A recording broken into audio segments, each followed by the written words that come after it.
नमस्ते। कैसे हैं आप सब लोग? उम्मीद है शानदार, जिंदाबाद, ज़बरदस्त होंगे।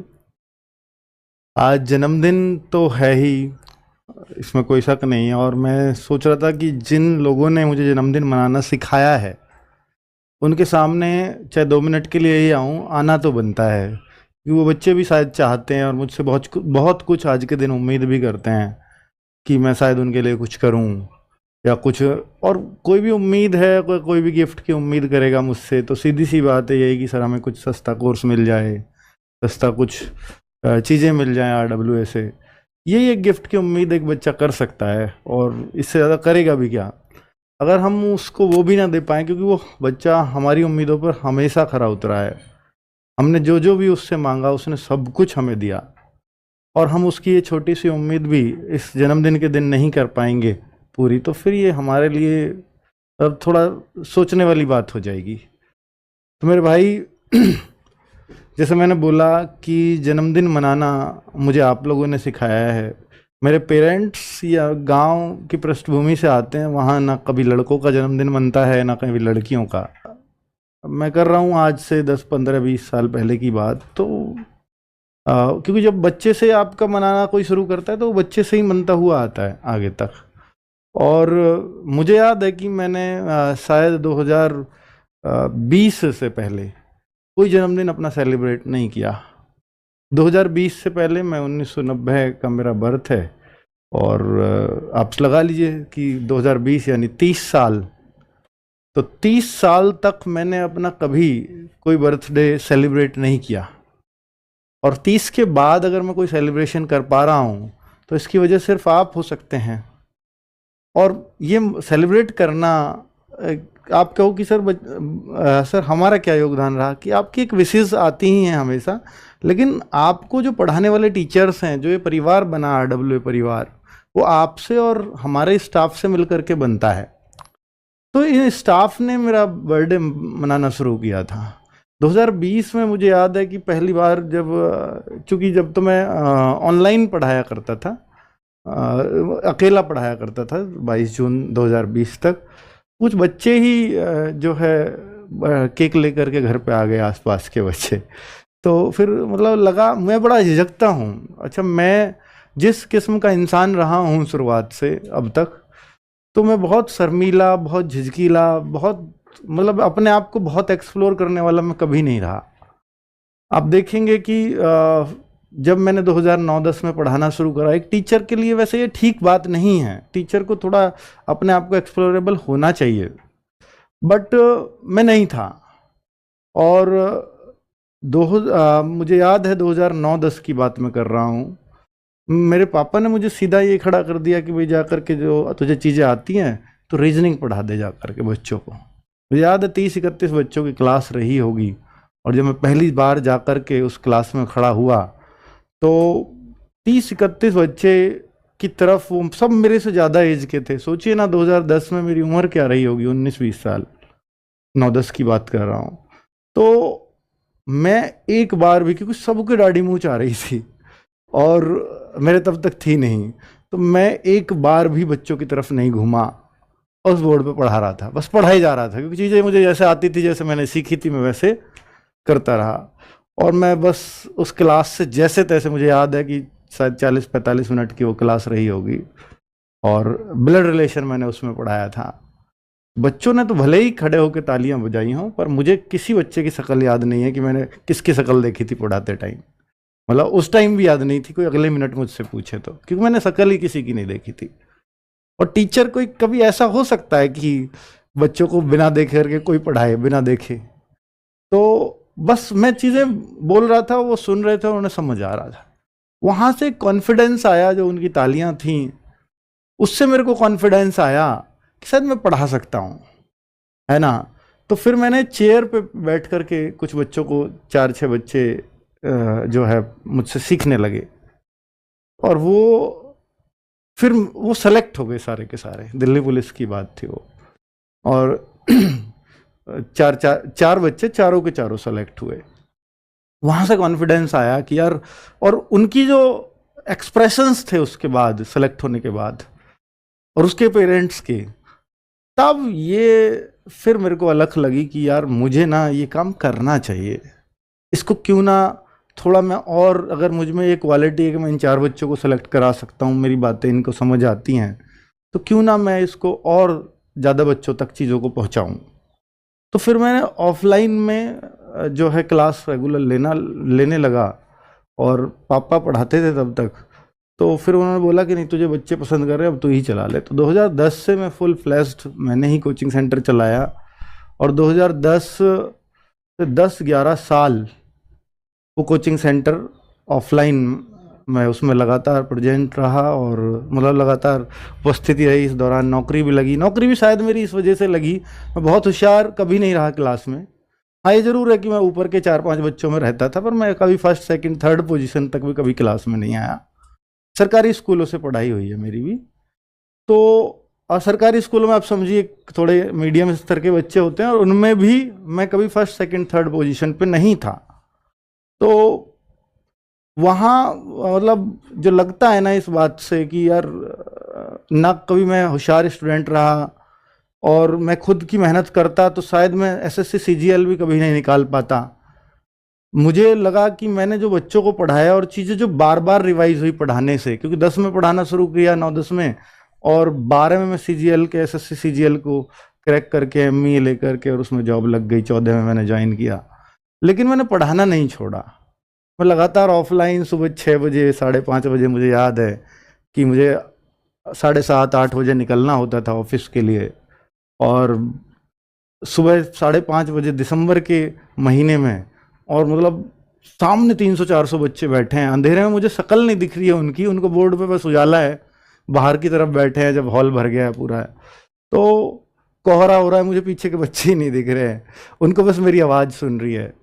तो मतलब फिर मेरा मन करता था कि यार मैं इसको ना छोड़ नहीं सकता, और फिर यही चीज़ लगातार प्रेरित करती रही कि इतने बच्चे मुझसे उम्मीद करते हैं, तो क्या यार मैं अपनी जॉब में करके मैं बहुत खुश नहीं रह पाऊंगा, क्योंकि मैंने बहुत लोग जो मुझसे उम्मीद कर रहे हैं, मैं उनकी उम्मीदों पे खरा नहीं उतर पा रहा हूँ। तो मैं सुबह 6 बजे से 8 बजे तक उन्हें पढ़ाता, 8 बजे निकलता दिल्ली के ऑटो बस पकड़ के कभी ट्रेन से, तो मैं दिल्ली पहुँचता, फिर वहाँ से रात को 8:30-9 बजे मेरी वापसी होती घर पे, और फिर 9 बजे मैं चूँकि 2018 की मैं बात कर रहा हूँ, ये सब सिलसिला जब चलता रहा 3-4 सालों तक, फिर मुझे उसी दौरान लगा कि यार कोचिंग सेंटर के बच्चे मैं एक बैच से या एक बार पढ़ा करके इनको कैसे सेलेक्ट करा सकता हूँ। इनकी बहुत सारे डाउट्स रहते हैं, मुझे भागना होता है, मैं कभी इनके डाउट्स नहीं ले पाता, कोई क्वेश्चन दोबारा समझना पड़ता है इनको, फिर भी ये बच्चे आ रहे हैं मेरे पास, तो मेरी इनके प्रति जिम्मेदारी बनती है। तो फिर ये 2018 में एक पेन टैब लिया, और उसकी शुरुआत हुई कि भाई मैं अब जो है ना शाम को एक आकर के, क्योंकि शाम को आप सारे बच्चों को जो आसपास के गांवों के हैं शाम को भी नहीं बुला सकते, दोबारा कैसे आएंगे वो अपने घरों से, सुबह आते हैं इतनी जल्दी, शाम को फिर सुबह को कैसे बुलाऊंगा, 2 बार नहीं आ पाता कभी ऑफलाइन में बच्चा थोड़ा सा जो 10-20-30 किलोमीटर से आता है। तो फिर मैंने सोचा कि इनके लिए कुछ ना कुछ वीडियो बना दूं। तो ये जो वीडियो बनाने की शुरुआत हुई, ये ऑफलाइन पढ़ने वाले बच्चों के लिए हुई थी, है ना, 2018 की मैं बात कर रहा हूँ।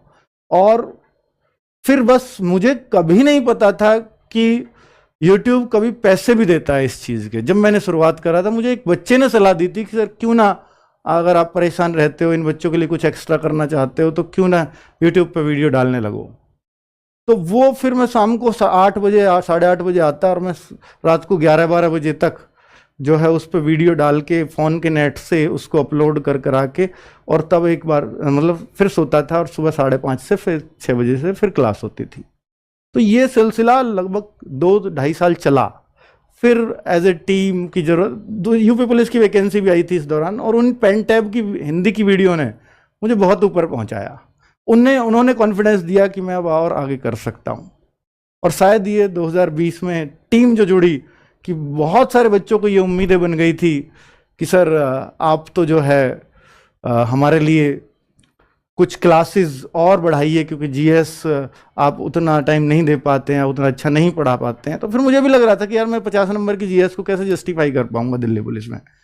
तब मेरे को लगा कि मुझे टीम बनानी चाहिए। तो 15 अगस्त 2020 को एज ए टीम ये चैनल शुरुआत हुआ, तभी एप्लीकेशन भी आई, है ना। और उस दौरान तक कुछ नहीं था, मतलब इस दौरान 2.5 साल जो मैंने पढ़ाया उस दौरान यूट्यूब से भी अगर पहले महीने के कोई पैसे आए थे तो मुझे याद है आज भी 5,000-5,500 रुपये थे वो। और जिस बच्चे ने बोला था कि सर शुरुआत करो यूट्यूब पर, मैंने वो पैसे उसी को दिए थे, क्योंकि मुझे नहीं पता था कि पैसे भी आते हैं। उसने ही मुझे बताया था सर मोनेटाइज भी हो जाएगा चैनल। तो मुझे पता था कि यार यूपी पुलिस के जो है वैकेंसी आ रही हैं और मतलब उनके लिए पढ़ा रहा हूँ, तो अब ये ऐड आएंगी तो मैं इनको डिस्टर्ब नहीं करना चाहता, तो अभी मत करो मोनेटाइज, उसके बाद करेंगे जब इनका एग्ज़ाम हो जाएगा। तो ऐसे बहुत सारी चीज़ें रहीं। खैर कुल मिला के आज ये परिवार 16 मिलियन तक पहुंचा। कभी उम्मीद नहीं की थी, जिस कोचिंग सेंटर की, जिस ऑनलाइन सेंटर की, या जिस ऑनलाइन यूट्यूब चैनल की शुरुआत सिर्फ उन चंद ऑफलाइन बच्चों को पढ़ाने के लिए हुई थी, कभी सोचा ही नहीं था कि इतने सारे बच्चों तक ये चीज़ें पहुंचेंगी।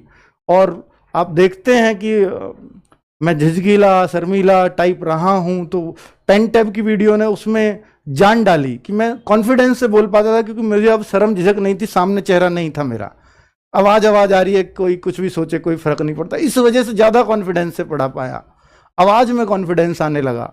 और जब 2020 में 19 में मैं ऑफलाइन की क्लासेस के सामने कैमरा करके मैं ले रहा होता था, आज भी वो 125 वीडियो मैथ्स की पड़ी हुई हैं, तो वो फिर मैंने डाली। तो मैं ऑफलाइन के बच्चों को पढ़ा रहा हूँ, मैं कैमरा देख ही नहीं रहा हूँ, तो उस तरह का सीन रहता था, क्योंकि मुझे थोड़ी सी वो फिर झिझक होने लगी थी। तो वो ऐसे ऐसे जो है मतलब चीज़ें निकल के आती हैं। और वो जो बहुत सारी शिकायतें आपको इस बीच मुझसे रहती होंगी कि सर ये नहीं किया वो नहीं किया, क्योंकि जब चैनल बड़ा होता है ना तो बहुत सारी एक्सपेक्टेशंस भी बच्चों की होती हैं, और हर एक्सपेक्टेशंस पे मैं खरा उतरा हूँ हमेशा, ये मैं नहीं कहता, या मैं नहीं कह भी नहीं सकता, और ना मैं शायद उतर भी पाऊंगा हर एक्सपेक्टेशन पे खरा, क्योंकि हर बच्चे की अलग अलग एक्सपेक्टेशंस मुझसे हैं।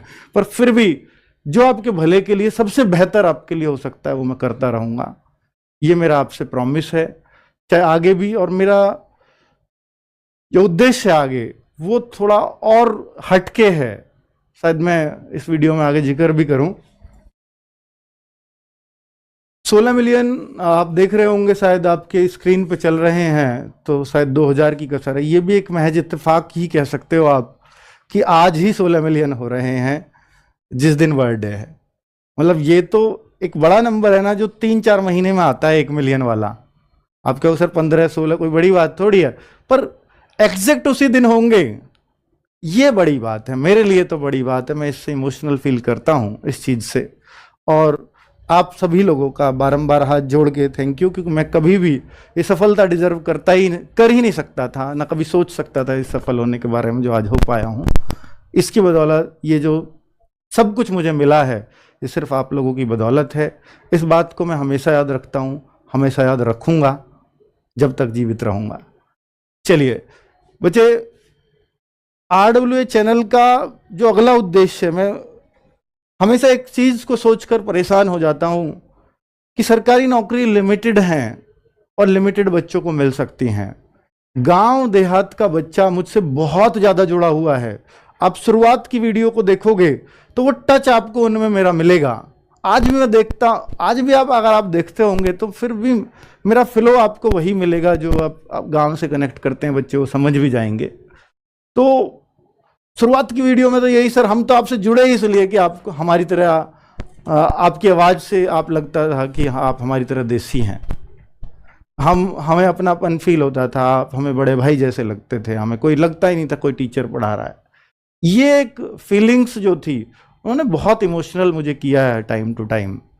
मुझे RWA चैनल का जो उद्देश्य है उन्हीं बच्चों के लिए मैं चाहता हूं कि, क्योंकि जो कंपटीशन है आज का वो 0.5% को सिलेक्ट करा पाता है। ये बात हमेशा सोच करके परेशान रहता हूं मैं कि यार 99.5% का सिलेक्शन नहीं हो रहा, उनके लिए क्या कर सकते हैं। अब सोचो ना कि मैं अगर नहीं पढ़ा रहा होता तो कोई और पढ़ा रहा होता, आपको कोई और चैनल चल रहा होता, सेलेक्ट तो आप तब भी उतने ही हो रहे होते। 60,000 वैकेंसी हैं तो 60,000 ही हो गए, 6,000 वैकेंसी है तो 6,000 ही होंगे, खाली तो नहीं जाएंगे, और जो जाने खाली हो तब भी जाएंगे। भाई पद तो गवर्नमेंट को भरने ही है ना पूरे, उसमें तो मेरिट ये है कि आज चलिए हमारी वजह से थोड़ी अप 210 212 चली जाती है, तब हो सकता है 200 चली जाती, 205 चली जाती, लेकिन सेलेक्ट तो तब भी हो रहे होते बच्चे। तो मैंने स्पेशल क्या योगदान दिया इसमें? एक तो बस मैं ये मानता हूं कि मैं शायद उन बच्चों को भी, जो सुदूर रह रहे बच्चे हैं गांव देहात में, उनको भी मैं मुख्य धारा के कंपटीशन से जोड़ पाया हूं, उनके सिलेक्शन रेट थोड़े से बढ़े हैं। बस मुझे एक इस बात में थोड़ी खुशी होती है, पर उसमें से भी तो 99.5% बच्चे रह रहे हैं ना, उसके लिए क्या किया जा सकता है? उनके जीवन बदलने के लिए मैं क्या कर सकता हूं? उस पर मैं वर्क कर रहा हूं। बहुत जल्द शायद चीज़ें आपके सामने आएंगी, और जब आएंगी तो चाहे आप उसमें कितने भी ओवरेज क्यों ना हो जाओ, चाहे किसी की नौकरी ना लगी और अपना कुछ और काम कोई कर रहा हो या नहीं कर रहा हो, जीवन यापन करने के लिए थोड़ा मुश्किल हो रही हो किसी को, मैं उन सब बच्चों को कुछ ना कुछ अपॉर्चुनिटी देना चाहता हूं। और जो केवल 12th पास होते हैं, उनको कोई कंपनी नहीं रखती, उनको कोई नहीं रखना चाहता। वो ग्रेजुएट सिर्फ बीए किया है, कंपटीशन में दिए 3-4 साल, अब उनको कौन पूछेगा कहीं भी? तो क्यों ना वो कुछ अपना कर सकते हैं? उस पर मैं कुछ काम कर रहा हूं बच्चों। शायद बहुत जल्द आपके सामने चीजें आएंगी, और मेरा असली उद्देश्य वही है कि आपको शायद मैं उस दिशा में ले जा पाऊं। हो सकता है उस मुहिम में मेरे को